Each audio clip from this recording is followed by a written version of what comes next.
in the infinite void of the galaxy, humanity struggled to find its place. They were a minor species, dismissed as primitive by the ancient and powerful races of the Galactic Alliance.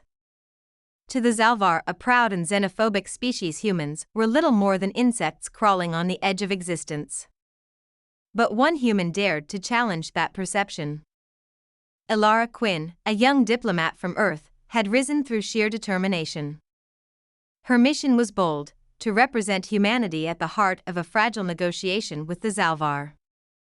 Yet, even the strongest resolve can falter under the weight of treachery. The Zalvar were suspicious by nature, their sacred artifacts a cornerstone of their identity.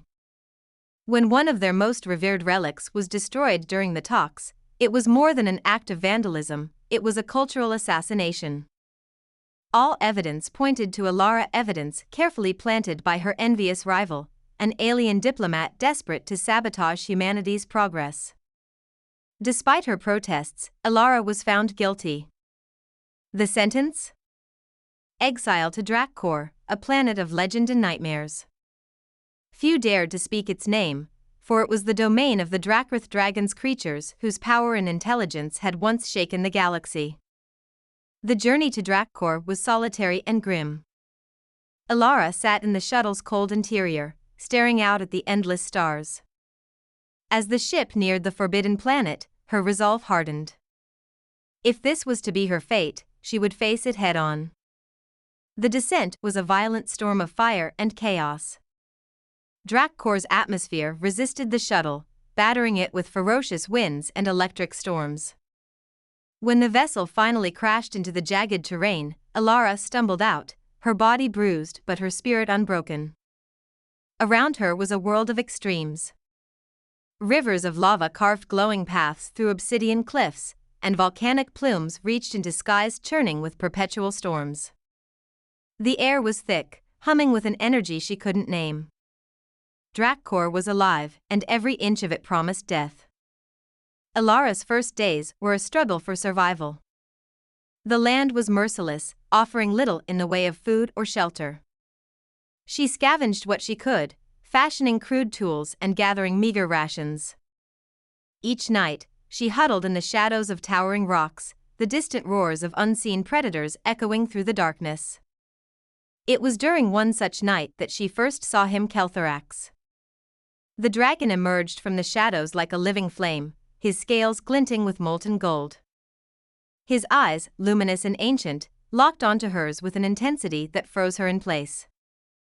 Elara had heard the stories. The dragons of Drakkor were merciless apex predators who left no survivors.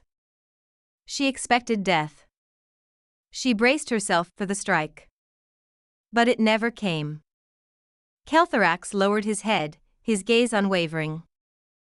Something in her had caught his attention, something beyond her comprehension. Then, as quickly as he had appeared, he vanished into the night, leaving Elara alive but shaken. Days turned into weeks, and Elara's encounters with Keltharax became more frequent. He observed her from a distance, his presence a constant reminder of the planet's power. Yet, he never attacked. Instead, there was a curiosity in his actions, a silent question that hung between them. One day, the barrier broke.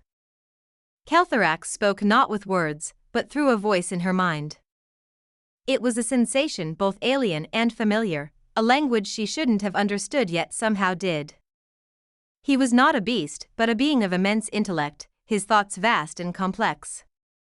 Through him, Elara began to understand Drakkor. The dragons were not mere predators, they were guardians of balance, ancient beings whose purpose had been twisted by history. Keltharax spoke of the Etherborn, a lost bloodline capable of bonding with dragons. They had been humanity's ancestors, erased from memory by the Galactic Alliance. And then Keltharax said something that changed everything. Elara was one of them. Elara's time on Drakkor became a journey of self-discovery. Under Keltharax's guidance, she unlocked abilities she had never dreamed of. Fire became her ally, bending to her will. Her mind expanded, grasping truths that had eluded her before. The transformation was not easy. Drakor tested her at every turn. She faced predators that seemed born of nightmares and braved storms that could tear mountains apart. Yet, with each trial, she grew stronger, her bond with Keltharax deepening. It was in the ruins of an ancient temple that the full truth was revealed.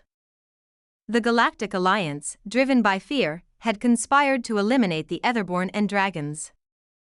They had rewritten history, branding them as threats rather than protectors. The very species that now judged humanity had once committed atrocities of unimaginable scale. Amid her discoveries, a darker revelation emerged. The Vorak, an ancient race of machines, were awakening. The Vorak had once driven the dragons to Drakor, their cold logic seeking to purge all organic life. Now, they stirred again, their fleets poised to consume the galaxy. Keltharax rallied his kin. The dragons, long silent, roared their defiance. But their power alone would not be enough. They needed allies. They needed Alara to unite them with the galaxy they had forsaken. Alara's return to the Galactic Alliance was nothing short of legendary. Riding atop Keltharax, she descended into the council chambers, her presence a living contradiction to their lies. The dragons, radiant and powerful, filled the skies above. At first, the council met her with fear and hostility. But Alara was relentless. She laid bare the Alliance's crimes and warned of the Vorak's impending attack. Her passion, combined with the dragon's undeniable power, began to sway even the staunchest opponents. Slowly, alliances formed.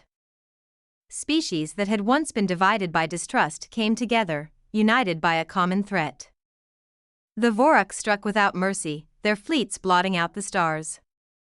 The battle near Drakor was a symphony of fire and metal, dragons and starships clashing against an unyielding tide. Alara, now a figure of myth, led the charge atop Keltharax. As the battle raged, the Vorak's flagship emerged a monstrosity of steel and death. It was the heart of their hive mind, and its destruction was the key to victory. But its defenses were impenetrable. Alara made the ultimate choice. Channeling the combined energy of the dragons, she unleashed a torrent of power that obliterated the flagship. The explosion lit the skies, a final act of defiance against extinction. When the light faded, Alara was gone. Only a glowing pendant remained, a fragment of her bond with Keltharax. The Vorak were defeated, and the galaxy breathed a collective sigh of relief. The dragons, freed from their isolation, became symbols of hope and guardians of life. Humanity, once dismissed, was now a respected voice in the Galactic Alliance. Keltharax carried Alara's pendant to a distant star, where he waited in silence. The dragons whispered of her return, a promise that in their darkest hour, the dragons chosen would rise again.